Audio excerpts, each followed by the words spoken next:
और चलिए, भारत और न्यूजीलैंड के बीच वनडे सीरीज का आज निर्णायक मुकाबला इंदौर के होलकर स्टेडियम में खेला जाएगा। फिलहाल सीरीज 1-1 की बराबरी पर है। मुकाबला दोपहर 1:30 बजे शुरू होगा, जबकि टॉस 1 बजे होगा। टीम इंडिया के दिग्गज रोहित शर्मा और विराट कोहली आज का मुकाबला खेलने के बाद अगले 6 महीने तक इंटरनेशनल क्रिकेट से दूर रहेंगे। दोनों टेस्ट और T20 से संन्यास ले चुके हैं। ऐसे में विराट रोहित पर भी निगाहें इस मुकाबले को लेकर जो है वो टिकी रहेंगी। इसलिए जुलाई में इंग्लैंड दौरे पर अब वो वनडे खेलते हुए नजर आएंगे। सीरीज फिलहाल 1-1 की बराबरी पर है। भारत ने पहला वनडे 4 विकेट से जीता था, जबकि दूसरे मुकाबले में न्यूजीलैंड ने 7 विकेटों से बाजी मारी थी। तो न्यूजीलैंड के पास भारत में पहली वनडे सीरीज जीतने का मौका भी है। टीम यहां 7 सीरीज हार चुकी है। सबसे दिलचस्प बात यह है कि भारत ने न्यूजीलैंड के खिलाफ अब तक खेले गए वनडे मैचों में लगभग 52% मुकाबले जीते हैं और इंदौर में भारतीय टीम आज तक नहीं हारी है। लिहाजा भारतीय टीम के पास एडवांटेज है और इतिहास भी भारतीय टीम के साथ है। ऐसे में देखना होगा कि आज इंदौर के होलकर स्टेडियम में सीरीज के निर्णायक मुकाबले में बाजी किसके हाथ लगती है। हमारे साथ हमारे क्रिकेट एक्सपर्ट राकेश रंजन जी फोन लाइन पर हैं, उनके पास चलते हैं। रंजन जी, आज निर्णायक मुकाबला खेला जाएगा वनडे सीरीज का इंदौर के होलकर स्टेडियम में। रिकॉर्ड्स भारत के पक्ष में हैं। इंदौर में अब तक मुकाबला भारतीय टीम नहीं हारी है, लेकिन न्यूजीलैंड के पास भी 7 सीरीज लगातार हारने के बाद पहली बार सीरीज जीतने का मौका है। राकेश जी, इस सीरीज में जिस तरह से न्यूजीलैंड का प्रदर्शन किया है उसके वो देखने के बाद कुछ भी कहना आसान नहीं, और क्रिकेट समीक्षक भी कुछ भी कहने से बच रहे हैं। आपको याद होगा कि जब न्यूजीलैंड की टीम टेस्ट सीरीज खेलने के लिए आई थी तो उस वक्त जो है उसने भारतीय टीम को टेस्ट सीरीज में शिकस्त दी थी। डर इस बात का है कि क्या वो करिश्मा न्यूजीलैंड की टीम दोबारा दोहरा सकती है, तो ये एक बड़ा सवाल है। लेकिन देखिए, अगर आप मैन टू मैन मार्किंग करने जाएं तो टीम इंडिया आपको बेहतर जान पड़ेगी। लेकिन जो महत्वपूर्ण होता है क्रिकेट में वो ये होता है कि क्रिकेट के मैदान पर आप उस दिन विशेष को कैसा प्रदर्शन करते हैं।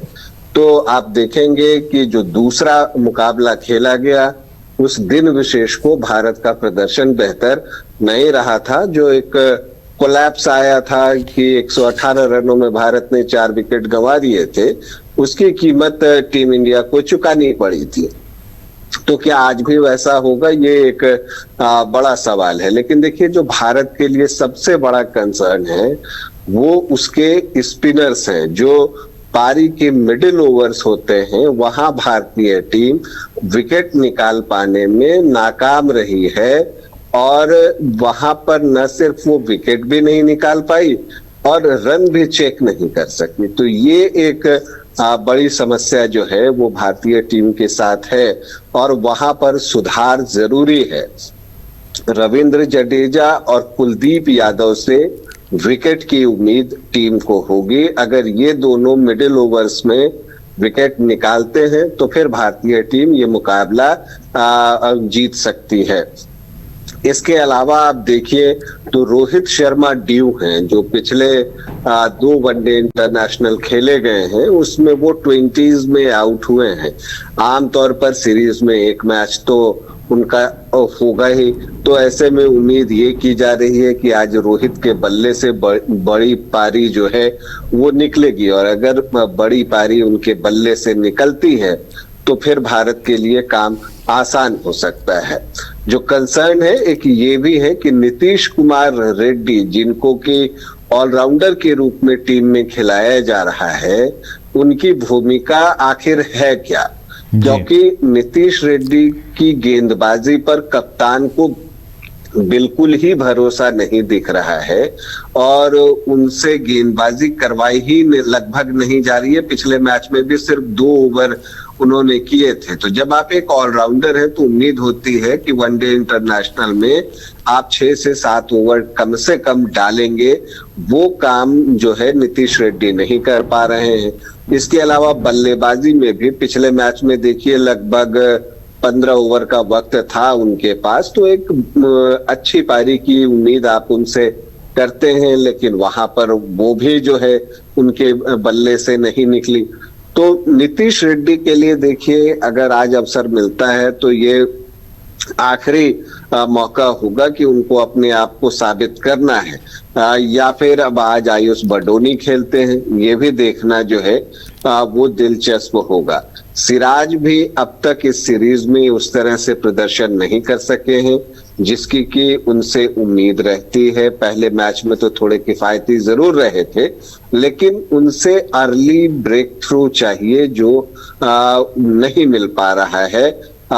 हर्षित राणा अब तक भारत के नंबर 1 बॉलर तेज गेंदबाजों में रहे हैं। प्रसिद्ध कृष्णा के लिए भी देखना होगा कि वो थोड़े महंगे साबित होते हैं, एक्सपेंसिव होते हैं। अब अर्शदीप क्यों नहीं खेल रहे, ये एक बड़ा सवाल है। देखिए, अगर आप T20 वर्ल्ड कप के लिहाज से देखें कि उनको बचाया जा रहा है क्योंकि बहुत सारे इंजरी कंसर्न हैं टीम इंडिया के सामने, तो ऐसे में तो एक सवाल ये भी उठता है कि फिर अर्शदीप सिंह को टीम में क्यों डाला गया, फिर तो उनको इस टीम में डालना ही नहीं था। अगर आप उनसे वनडे इंटरनेशनल नहीं खिलाना चाहते थे तो फिर बेहतर था कि वो T20 के लिए ही अपनी तैयारी करते। और अगर T20 वर्ल्ड कप अगर वजह है तो फिर हर्षित राणा को भी तो T20 वर्ल्ड कप खेलना है, तो फिर वो खेल रहे हैं, अर्शदीप क्यों नहीं खेल रहे हैं, ये भी एक सवाल है जिसका कि जवाब अब तक नहीं मिला है। क्योंकि अर्शदीप वो गेंदबाज हैं जो कि शुरुआती ओवरों में तो विकेट निकालते ही हैं, डेथ ओवर्स में भी उनके यॉर्कर्स प्रभावी होते हैं। अब यहाँ पर ये कमी जो है वो खल रही है। हालांकि जो इंदौर की पिच होती है वो बैटिंग फ्रेंडली विकेट है। ये वो मैदान है जहां पर वीरेंद्र सहवाग ने वेस्ट इंडीज के खिलाफ दोहरा शतक लगाया था। 219 रनों की पारी उन्होंने यहाँ पर खेली थी। कप्तान शुभमन गिल के लिए भी होलकर क्रिकेट स्टेडियम की पिच जो है वो बहुत अच्छी रही है। 2 मैच उन्होंने यहाँ पर खेले हैं और दोनों ही मैचों में उन्होंने यहाँ शतक लगाया है। रोहित शर्मा के लिए भी ये मैदान बेहतर रहा है। हालांकि विराट कोहली इस रन फेस्ट में अब तक यहाँ शामिल नहीं हो पाए हैं। उनका हाईएस्ट स्कोर होलकर में अब तक जो है वो 36 रन ही है। तो आज उम्मीद है कि विराट कोहली भी जो है सीरीज का समापन एक और बेहतरीन पारी के साथ करना चाहेंगे। कुलदीप यादव से विकेट की काफी उम्मीद होगी, लेकिन एक और कंसर्न जो भारतीय टीम के साथ है वो फील्डिंग है। और फील्डिंग एक बड़ा फैक्टर रहा है इस सीरीज में। देखिए, पहले वनडे इंटरनेशनल को याद कीजिए तो न्यूजीलैंड की टीम ने हर्षित राणा और वाशिंगटन सुंदर के कैच छोड़े थे। नतीजा क्या निकला कि न्यूजीलैंड की टीम हार गई, भारतीय टीम जीत गई। दूसरे मुकाबले में डेरिल मिचेल का कैच जो है वो प्रसिद्ध कृष्णा ने छोड़ा, तो उसका रिजल्ट क्या निकला कि डेरिल मिचेल ने भारतीय टीम को अकेले दम पर वो मुकाबला पर हरा दिया था। डेरिल मिचेल के लिए भी कोई ना कोई रास्ता ढूंढना पड़ेगा, क्योंकि मिचेल इस सीरीज में, या आप कह लीजिए कि पिछले 2-3 सालों से भारत के खिलाफ उनको रन बनाना बहुत पसंद आ रहा है। तो डेरिल मिचेल सबसे बड़े थ्रेट हैं टीम इंडिया के लिए। तो अगर आप समीक्षा करने जाते हैं पूरे मुकाबले की, तो आप देखते हैं कि दोनों ही टीमों के जो टॉप ऑर्डर के बैटर्स हैं वो पूरी तरह से लय में हैं।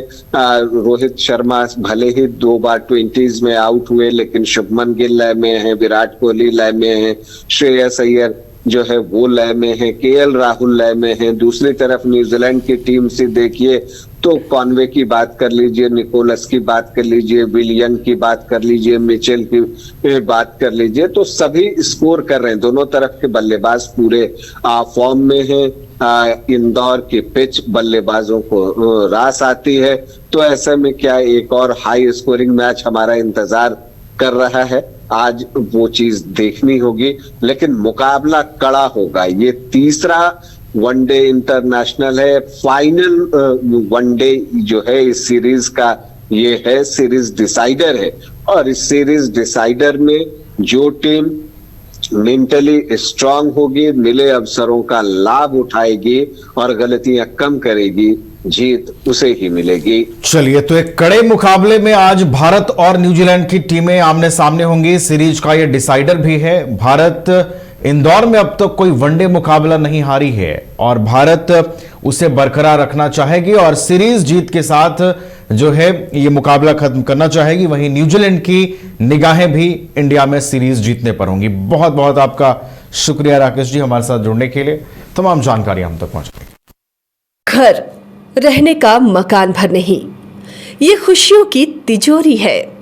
दरवाजे पर दस्तक देता पड़ोस, खिड़कियों से उमड़ आता आसमां, तारों में उलझी ऐसी ना जाने कितनी दास्तां। कहती हैं चले डायमंड सिटी, एक सफर हम सफर के साथ अपने घर तक। Diamond city, life long bonding, 500 से ज्यादा खुशहाल डायमंड परिवार। जल्दी करें, सिर्फ 200 फ्लैट बाकी। आज ही बुक करें अपना आशियाना। क्रिकेट के विश्व मंच पर छा रही हैं रांची की प्रतिभाएं। इन प्रतिभाओं को संवार रहा है जेके इंटरनेशनल क्रिकेट एकेडमी। अनुभवी कोच की देखरेख, सुविधाओं से लैस जेके क्रिकेट एकेडमी अनुशासन और आत्मविश्वास का विश्वास भरा सफर।